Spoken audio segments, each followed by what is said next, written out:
Alright, let's look now at population and immigration and migration in the United States during the early to mid 1800s. This shouldn't take us too long. There's only a couple of really important highlights to go over.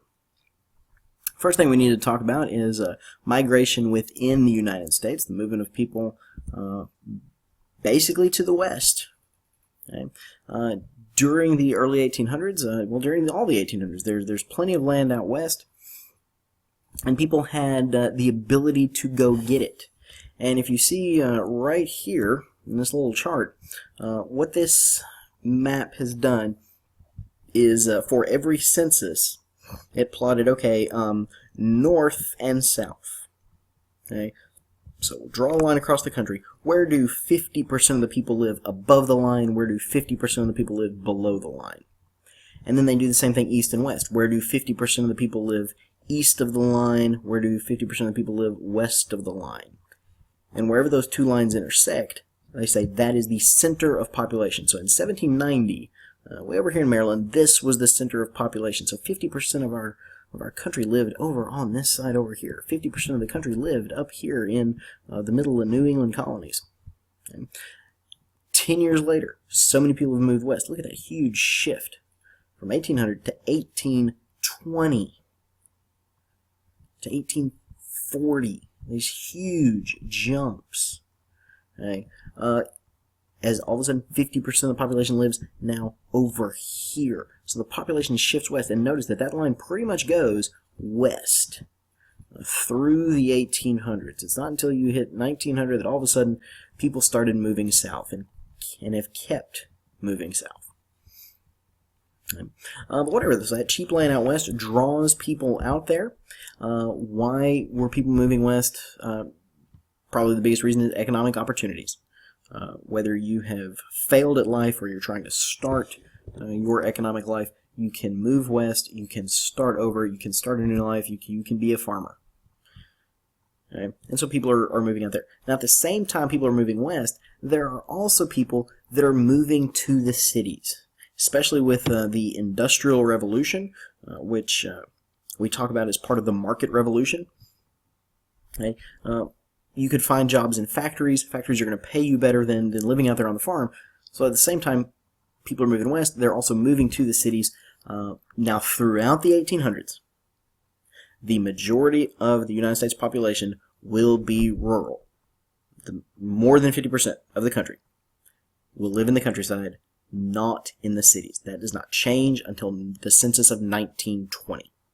Okay, so keep that in mind. Okay. Especially as we look at this map right here. This shows you in 1820, okay, where are the big cities? These with these little bitty black dots, less than 10,000 people live in Chicago and St. Louis, Louisville. In 1820, the largest city, of course, is New York. Okay? No more, though, than 250,000 people lived in New York. Okay? Now, 40 years later, in 1860, look at how that's changed. Okay, here's your 250,000 mark. So what New York City was 40 years before. Chicago, St. Louis. Okay, Louisville is catching up. They're somewhere between 50,000 and 99,000. Look at New York.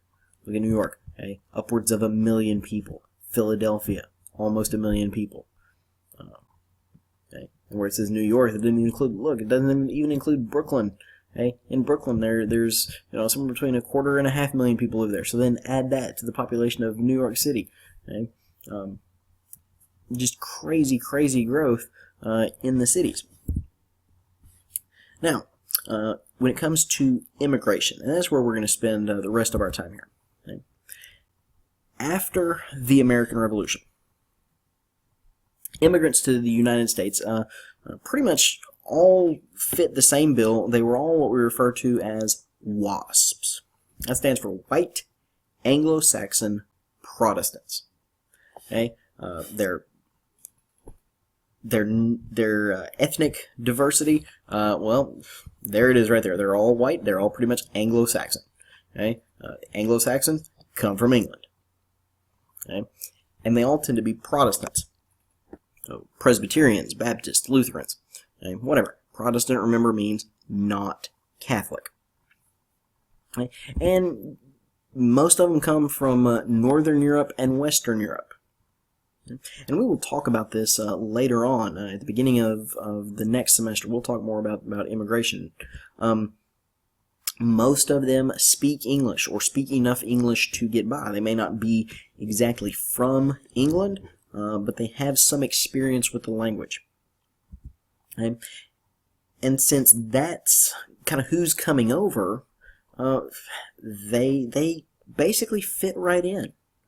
These are the same people who colonized the English colonies. Okay? So they've been coming here since 1607. Well, they just kept coming. Okay?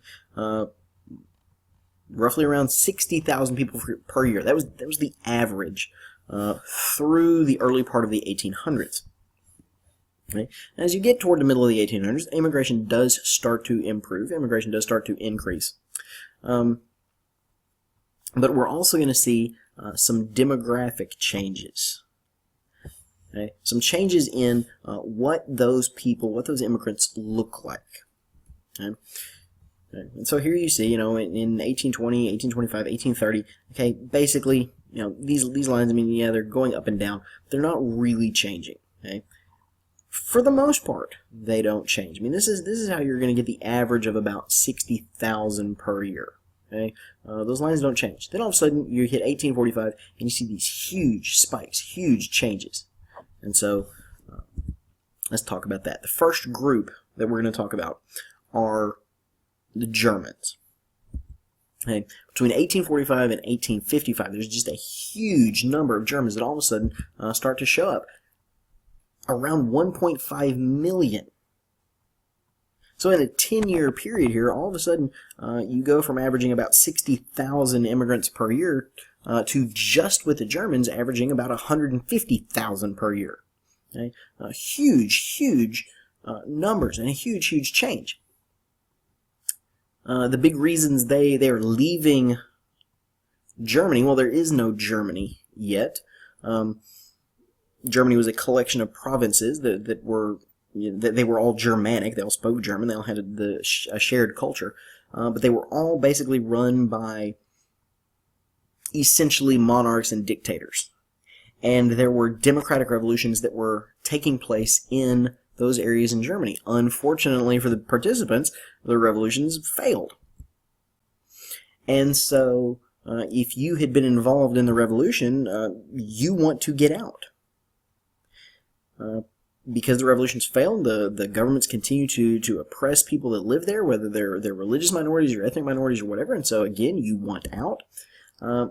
Some of them are also going to come because they see no way to escape poverty in their home. And so what better way to escape poverty than move to a country that is going to take on the persona of the place where you could start over and where everybody can come and achieve the American dream.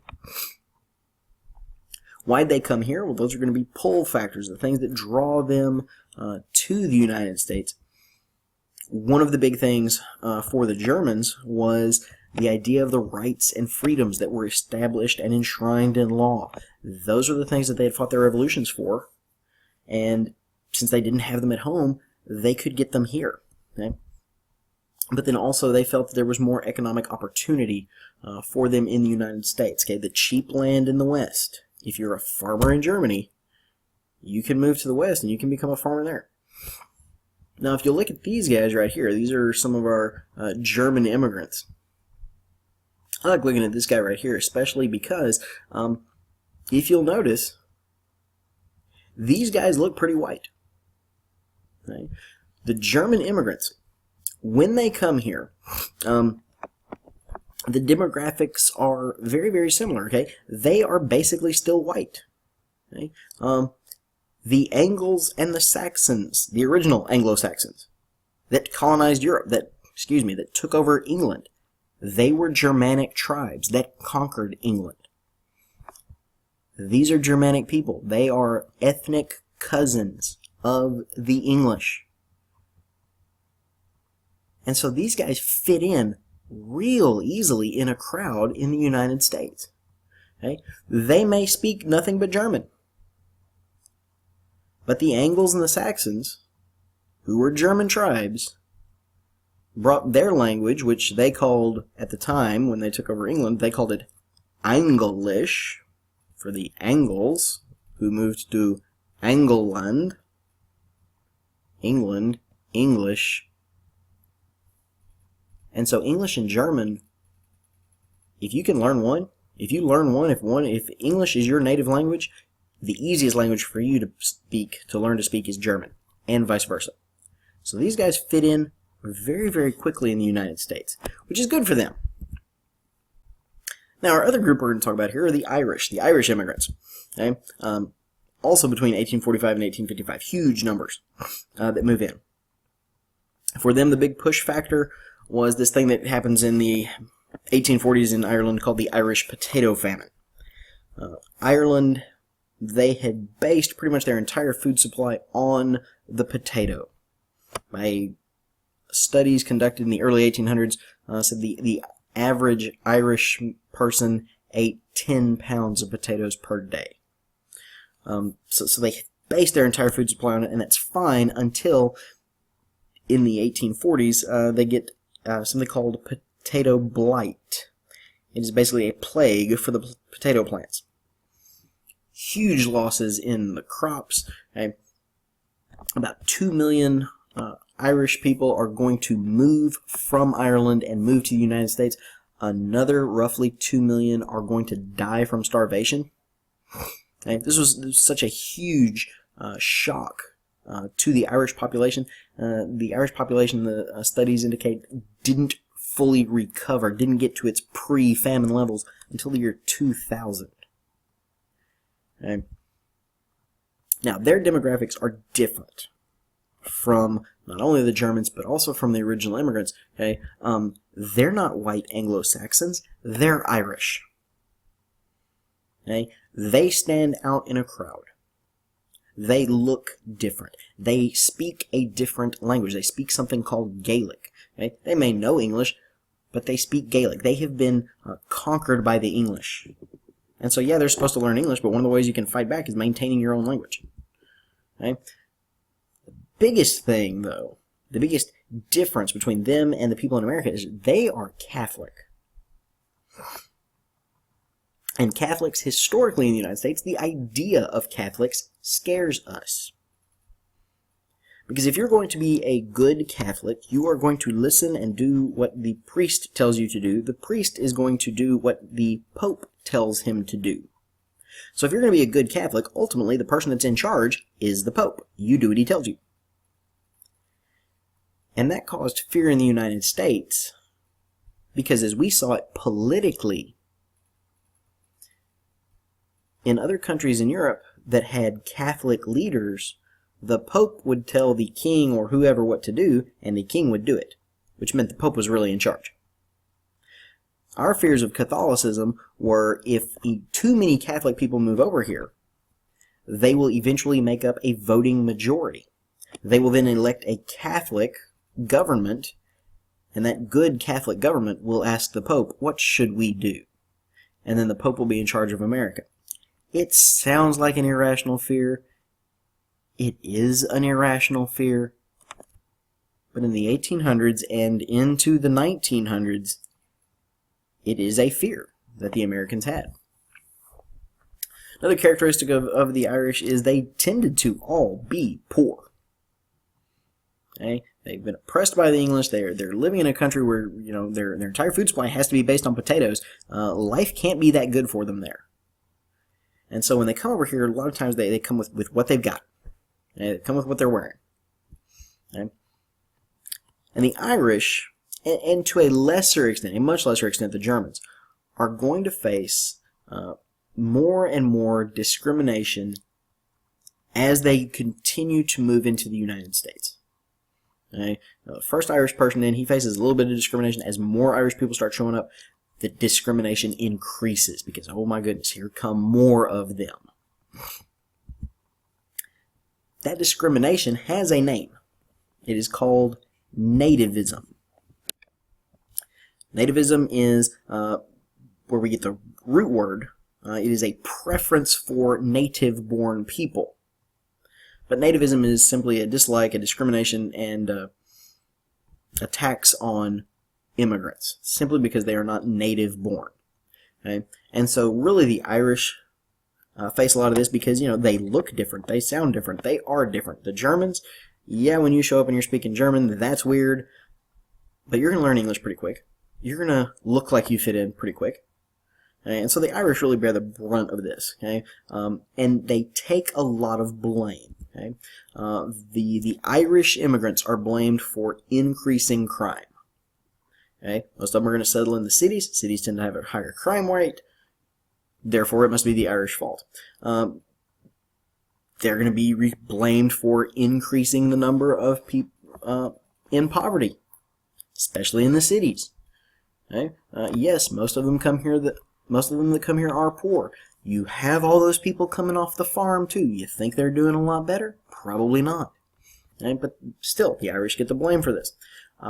They will also be targeted because they don't assimilate. They refuse to adopt American culture. How dare you, from another country, bring your culture into the great melting pot?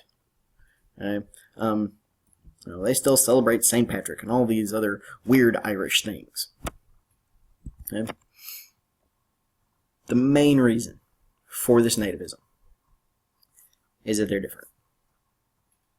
Okay? And the one good thing about nativism, it's not even good about nativism, it's good about what you're going to have to learn in this class. Because every time you see a new group of immigrants show up with different demographic characteristics, we're going to talk about this word. We're going to talk about nativism when it comes to the new immigrants in the late 1800s. We'll talk about it when it comes to the Asians. We'll talk about it when it comes to Hispanics. Doesn't matter what group of people you're talking about. The group you can pull out and insert a new group, they're all going to get the same exact things that they're being blamed for. Okay? We can add in a couple others. Keeping wages low, okay? Refusing to learn English. They're going to blame every group of immigrants throughout U.S. history for the same things. There's only one common denominator, and it's not the immigrant groups. They change. That's all for the migration and immigration. I hope this was quick and you were able to get it.